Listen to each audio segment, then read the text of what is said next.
Your Beautiful Rewrite. Written by Cheyenne Ada, 141. Otherwise Me. Cover art is mine, I made it myself. The Gotcha Club designs of Judai/Jaden and Johan/Jesse was made by Heim of Shyness. Yu-Gi-Oh! GX belongs to Konami. OCs, original characters, belong to me as well. Main shipping/pairing is Spirit Shipping and Dark Spirit Shipping. There are other pairs, but they aren't the main focus. Japanese names would be used. Summary: love is something uncontrollably, but is given freely. Link for story will be in the description if you guys want to read it for yourselves. Warning: yaoi, gender bent, just for 2 characters. Cussing, mentions of death. Inspired by my OG work to make it better and a few YouTubers and fanfic writers. Prologue. It was a peaceful night. The water of a nearby creek was swaying gently in the springtime breeze. No one was about on the streets besides the guards who were currently on the lookout for HH. Move aside. I shall be the one narrating this story, not you. Zach had pushed the narrator aside so he could tell the story. The narrator glares at him as they dust themselves off. I cannot allow you to do such a thing. As a narrator, it is my job to narrate the story, not you.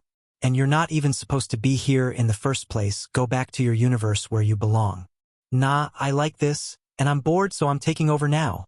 He snapped his fingers, and the narrator was screaming as they fell through a portal in the for that was obviously summoned by Zach. As the portal had closed up, Zach had plopped himself on the armchair. Now, let's change things up a bit, shall we? He winked at you before snapping his fingers again. The screen fades to black and started to brighten up again. The screen turns back on. Band was now playing was not like the one from what you remembered. Everything had changed from the original story. The villain from the original book was completely different. The whole setting was now different. Compared to what it was, the scene was placed within a graveyard. But this wasn't a normal graveyard. It was a royal graveyard where many deceased royal family members lay. Amongst the many that stood out the most was a single grave that was recently put within the graveyard. And besides the grave was 2 tiny graves. A single man stood in front the grave in the rain with his fist clenched so tightly that they bleed. He was so very angry. No, he was beyond pissed. There was no doubt about that at all. No one had dared speak to him due to not wanting to be caught up in his wrath that was sure to follow. The main grave's headstone itself was marked. Here lies the beloved Supreme Queen Hau, a mother, a beloved wife, and beloved by all her people. The 2 tiny graves next Hau's grave weren't much older due to them dying only within a single month after birth, and they only had 1 main headstone along 2 little ones that they were too small for writings upon, so the bigger of the 3 was used for the writings which they shared together and read. Here lies the twins Ruka and Lua. 2 precious lives that had been taken too soon. They'll be surely be missed by their father and the kingdom. Just then the man turned around, scaring the others who were there. He took out his sword and walked away from the grave, having made up his mind. His anger was rising as the seconds ticked by. He was going to make the person who did this to his family pay. He used his magic to summon his most powerful and mightiest of beasts, the one and only dark rainbow dragon. The dragon let out a mighty roar as its master jumps onto its back and launched into the air and flew towards a faraway land. It didn't take too long to reach his destination, but before he could even get off dark his rainbow dragon, a magic sealing spell hit the dragon square into its chest. The man who had been on the dragon jumped off and rolled onto the ground to soften his landing at least a tiny bit. He turned to see his beloved dragon get sealed into a huge stone tablet. He let out a dark growl as he stood up and faced the people who took his family away from him and now sealed his beloved companion away forever. Well, what do we have here? A man the same height as him came out of the crowd of people. He looked almost like him exactly. The other could be mistaken as his twin, though minus the other's pure blonde hair, and he wore clothes that were mainly white, blue, and golden, and his eyes were a lighter shade to his own. All of a sudden ropes controlled by magical power rushed at him from all angles. He was able to keep them at bay by slashing them with his sword, but the ropes were only a decoy as he was trapped within iron spiked chains that stabbed into his flesh. The pain that was sent through him was due to the spikes piercing into his skin, but he didn't show his pain, not wanting the other not to have any satisfaction that he was in any pain, and simply glared at him. What is an evil thing like you doing on my land, Jehu? You know why, you fucking murdering bastard. Jehu spat at him as his blood dripped to the dirt below him where the chains had pinning him down to. The man just rolled his eyes and started walking towards him, instead unsheathing his own sword off his belt. So dramatic, aren't you? All I did was get rid of the worst evil upon this earth. The Supreme Queen and her hell spawn, and guess what? He lifted his sword to stuck him in the chest where Jeyu's heart was, and it sliced right through it, causing him to throw up blood. Some of his blood got on the other man's pants and his shoes. You're next, and the world will now be purified once and for a dash. The man couldn't even finish his sentence as a sword pierced through his very own heart and he coughed out blood. Jey, who had used his last remaining bit of strength and had managed to get up and pierce the other's heart, he twisted the sword to be able to pull the sword back out of the other's chest. I'm dragging you to hell with me, bitch. He didn't really care as the voices of the crowd of people screaming it was no longer audible to him.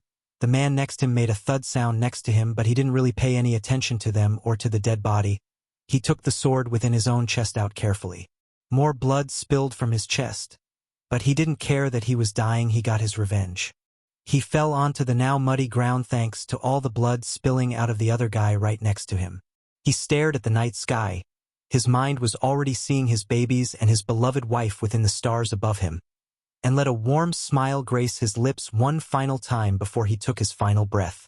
But unbeknownst to anyone, fate had other ideas for the men and Jeyu's family. All were going to be reincarnated in the next life many years away from now, and eventually will have to meet each another again. Zach! Came a voice from far away from the other side of the building. Oh shit! Gotta go! Zach ran out the room, leaving the poor narrator behind to take the story from where Zach had left it for chapters to soon come. Chapter 1. A man suddenly jerked out of his sleep from that horrible dream he had just had.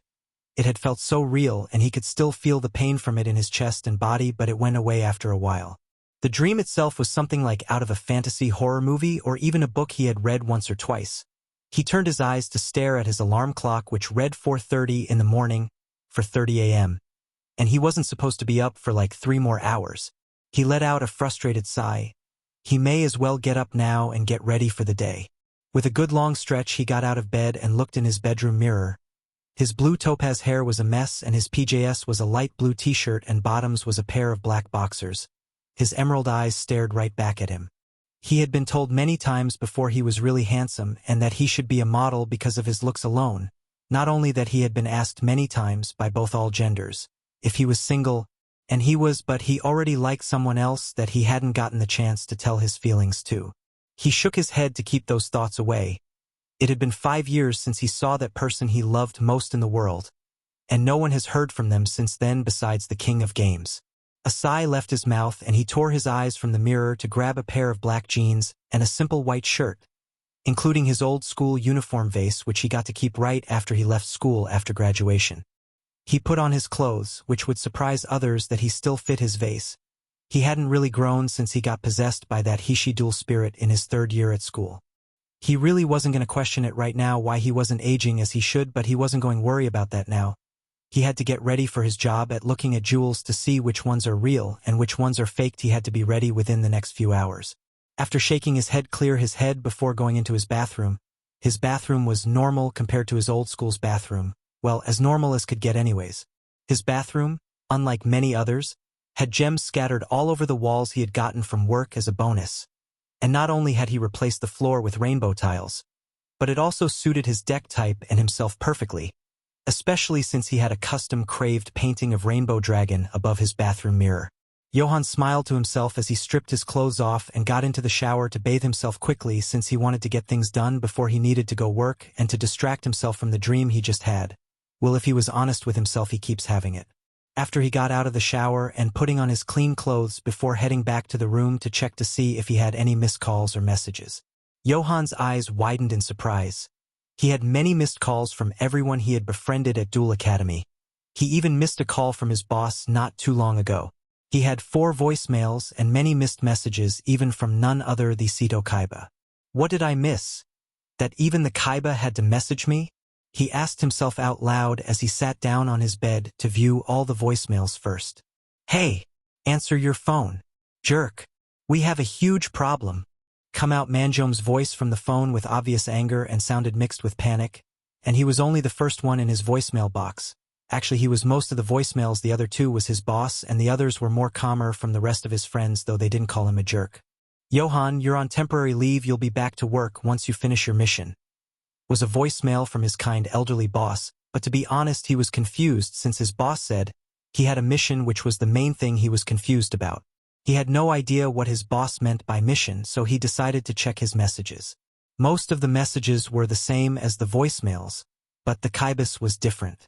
It read, "Come to Kaiba Corp immediately," was all it had read, and he tilted his head to the side, wondering what got everyone in such a panic since he had been asleep last night and of course when he was in the shower as well. Johan made a mental note to always check his messages as soon as he got up. He hadn't gotten any messages from Judai, although to be fair, he and Judai never gave anyone his new number, not even him, though to be fair, he had a feeling Judai probably wasn't in cell service or forgot to pay the phone bill again. He let out a sigh before getting up off his bed again. Johan grabbed his wallet and deck off the nightstand before going downstairs to the kitchen for a quick bite to eat. He puts on his boots and grabbed his car keys before leaving the house. As Johan got into his car, he was getting a call from Jim now, so he decided to pick up his phone as he put his keys in the ignition. He closed the door with a soft slam as he answered his phone.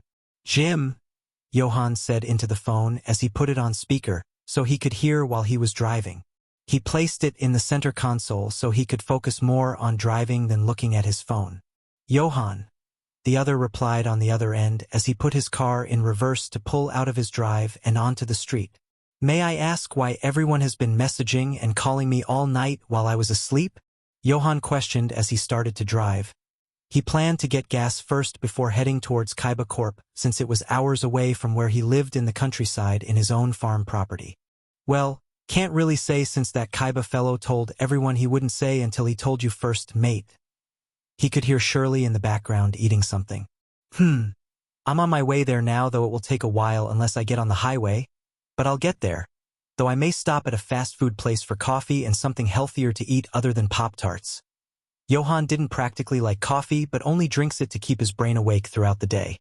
"Well, breakfast in some places should be opening soon. I'll meet you at that one called McDonald's. I heard their iced coffee is to die for, but I rather check it out myself and judge it after I taste it. Mind coming to pick me up along the way at 8? And before you ask, Sito Kaiba invited me days ago for a project he wanted to try out with my deck fossil deck. I'll be waiting with Hasselberry." With that, he hung up before Johan could even object. Johan let out a annoyed sigh. He had to deal with this new objective and had to see them eventually. He couldn't really stay away from them forever. He'd had to prepare himself for the many questions he'd be receiving when they meet in person, most likely because he still looks the same since Duel Academy days. But right now, he needed to focus on the road and get gas in his car first. As time passed, he got to a gas station and filled up his car.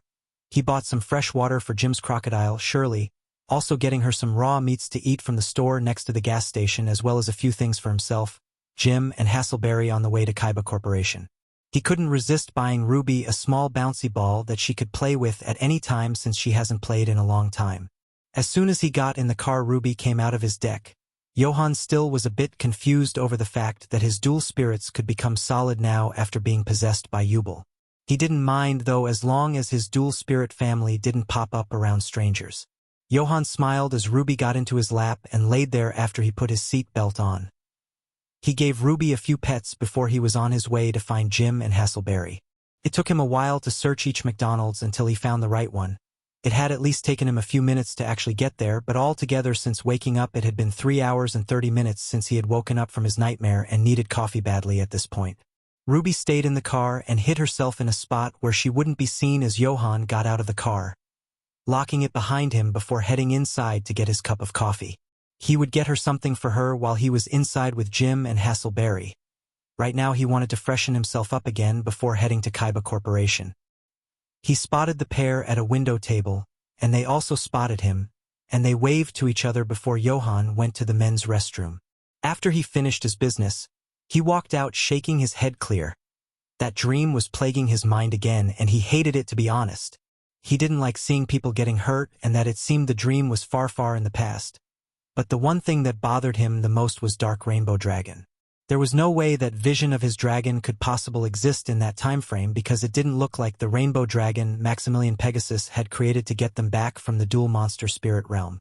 Johann only had that darker vision because of Yubel and forced his soul into his dragon's body so that he/she would be able to take full control and to hurt Judai more in the process. To be fair, he couldn't blame them. He would have done the same if he had gone through the same pain and had already forgiven Yubel for their actions, but the pain didn't go away because of them. He had a scar on his heart because he never wanted to hurt Judai. Judai was his long-term crush, though to be honest with himself, he knew it wasn't just a crush deep down. He knew he was in love with Judai, but he knew he lost his chance to tell the other of his feelings a very long time ago. Johann pushed those thoughts to the back of his mind as he went to the counter and ordered himself something to eat, and he got an iced coffee to help keep himself stay awake. After he got his order, he went over to Jim and Hasselberry's table. "Hey, Hasselberry, Jim," he hummed out before sitting down across from the pair. He put his food on the table in front of him. They still had some food in front of them as well. "Johann." Both greeted him in return. As Johann ate, he noticed something was missing. "Where's Shirley?"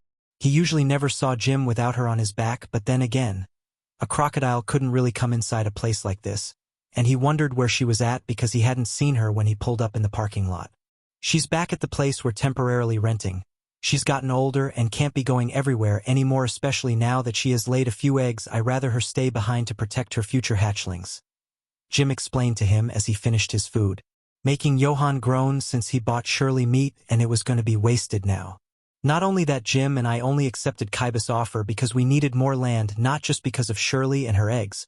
We also wanted to expand our family with adopting a child and getting a surrogate mother to have a child with our own DNA," Hasselberry exclaimed excitedly. "And it would be more room for all our friends and you, of course, Johann, to visit us." "Calm down, love. Let the poor boy's brain process the information first before dropping more bombs onto him," Jim told the other male, giving him a kiss on the cheek. Earning a few disgusted looks from strangers eating their own food, but didn't say anything towards the pair. Johann's brain was trying to figure out what the two were on about, but when it finally clicked in his head, he had spit out his coffee he was currently drinking, but thankfully it was to the side of him and not towards his own food and two friends. "Wait, you two finally got together."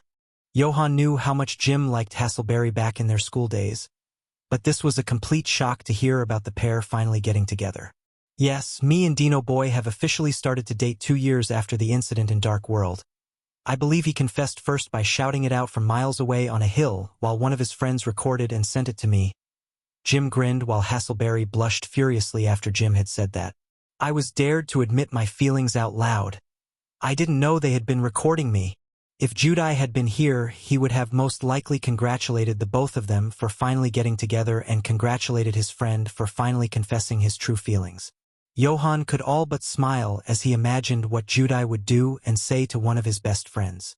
"Well, we should get going. We don't want Kaiba waiting longer than necessary," Jim all but pointed out.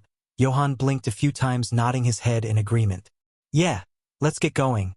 He got up and went over to the trash can, throwing out his trash, but feeling bad for spitting out his coffee onto the floor. He walked back to the counter and put money in the donation box, getting something for Ruby to eat, before heading out with the other two back to his car.